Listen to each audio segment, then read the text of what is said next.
Tanggal 24 September 1945, pasukan sekutu mendarat di Makassar di bawah pimpinan Brigadir Jenderal Daugherty, disertai oleh tentara Nica, Nederland in the Civil Administration.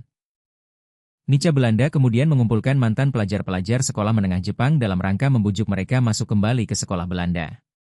Pelajar-pelajar Jepang tersebut terdiri dari pelajar Futsuchuguko, sekolah menengah umum, antara lain Emi Saelan, Nini Saelan, Eli Saelan, Mili Ratulangi, Lambert Supit, dan lain-lain.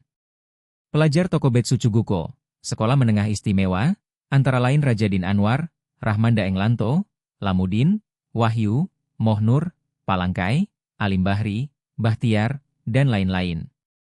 Sedangkan dari Ryugakusei, calon mahasiswa untuk dikirim ke Jepang, adalah Maulwi Saelan, Rifai Pairai, dan Syamsul Ma'arif.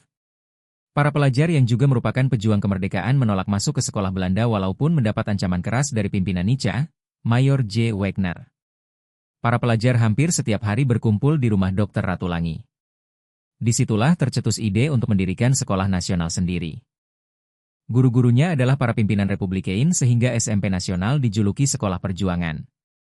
Sebagai sekolah perjuangan, Perguruan Nasional telah melahirkan pejuang-pejuang bangsa dan negara yang rela mengorbankan jiwa dan raganya untuk mempertahankan kemerdekaan. Pelajar SMP Nasional Makassar yang mempunyai moto, belajar dan berjuang mempertahankan negara RI, sebagian berjuang di Sulawesi Selatan bergabung dengan Lipan Bajeng yang bermarkas di Polong Bangkeng, membentuk pasukan khusus namanya Harimau Indonesia dan sebagian ke Pulau Jawa bergabung dengan tentara-tentara pelajar di beberapa tempat Jawa.